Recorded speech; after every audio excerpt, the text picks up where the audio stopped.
Can you believe it? We've made it all the way through September. That was really flippin' exciting for me because I am not good with my stick-to-itiveness. You know, I get distracted, I get lazy, but you guys are totally keeping me motivated. I am loving this. I love that you show up and hang out with me.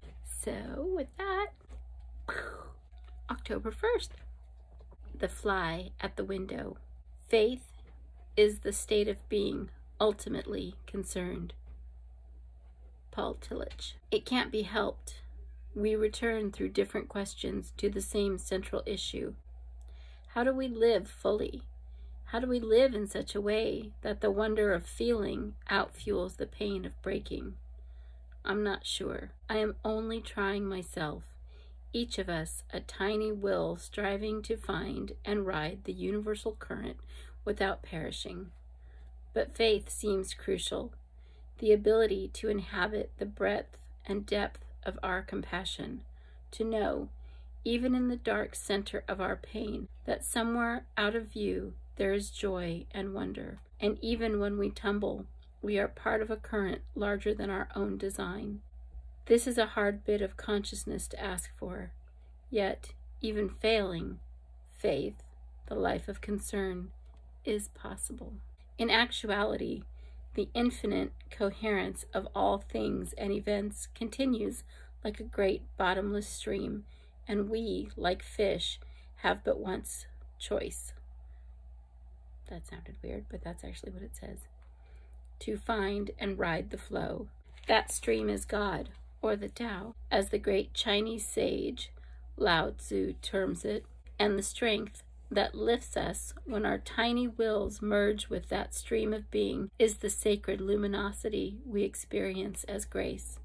Once in the stream, the life of preparation ends, the life of defense ends, the measuring of individual traits ends. Fear somehow gives way to trust, and that is trust with a capital T. Control somehow evaporates into surrender with a capital S. The fish and stream are for the moment one. The sacred moment and God are always the same. There is nothing else to live for. Even the declaration changes, for it is no longer a living for, but a living out. Always the inner out, and once out and kept open, the whole flows in. So, faith is no more the willingness and bravery to enter and ride the stream.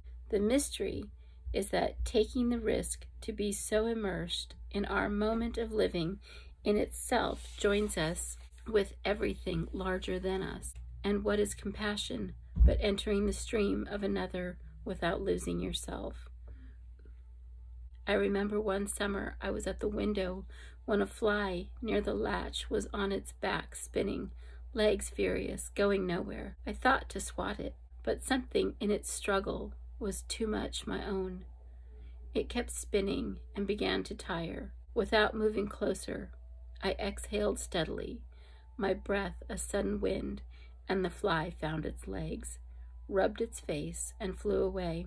I continued to stare at the latch, hoping that someday the breath of something incomprehensible would right me and enable me to fly.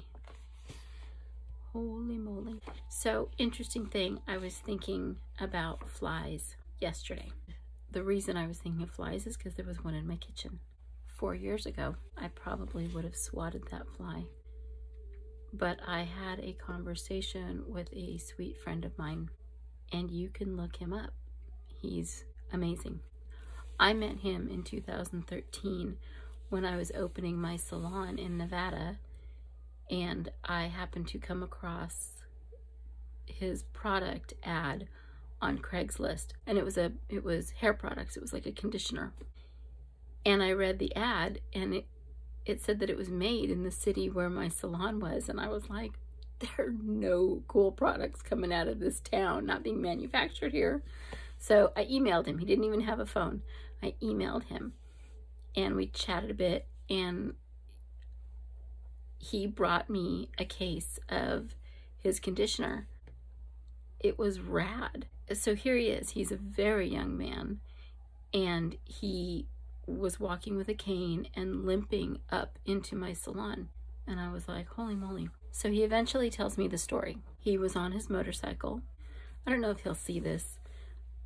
I'm hoping that I can get permission. I'm gonna message him and get permission to share this story and ask him if it's okay if I use his name and his story. But this is what it was about the fly.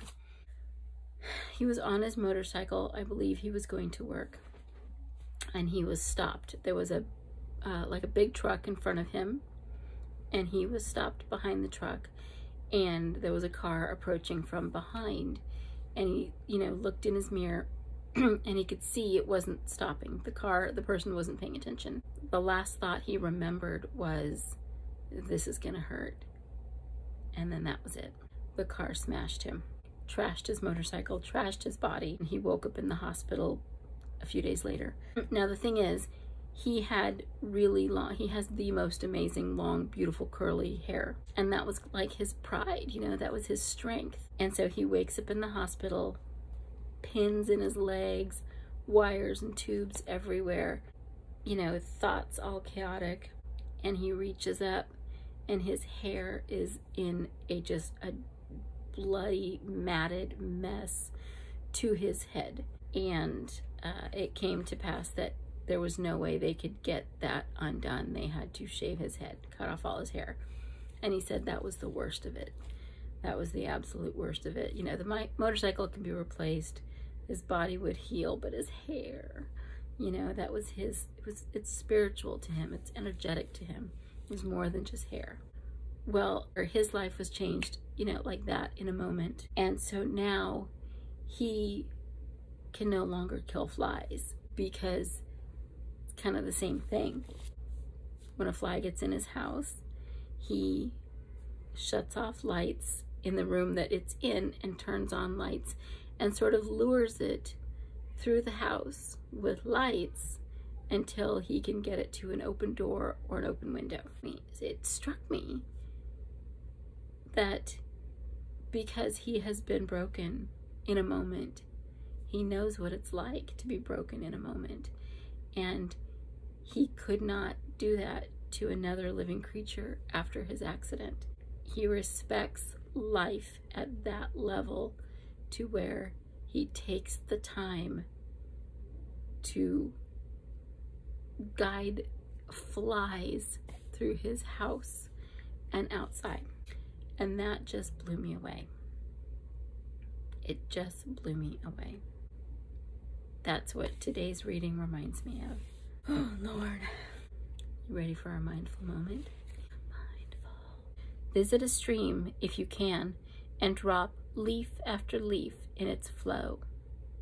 Watch each leaf be carried downstream. Note its dips and turns. Note how effortless it is for each leaf to be carried along. Note how the leaves have no sense of where they are going. Close your eyes. Listen to the water and meditate on how your life is such a leaf in the stream of God's time.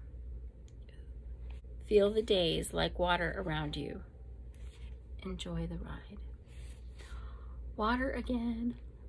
Are you doing your water thing? Challenge. I will hold your beer while you go do your water thing, okay? Well, I hope your day is amazeballs. I know it will be. I'm gonna quit saying I hope. I'm gonna say I know your day is amazeballs, because you decided it would be so. And because you spoke affirmations into your water and then drank it. I love you. Take care until next time.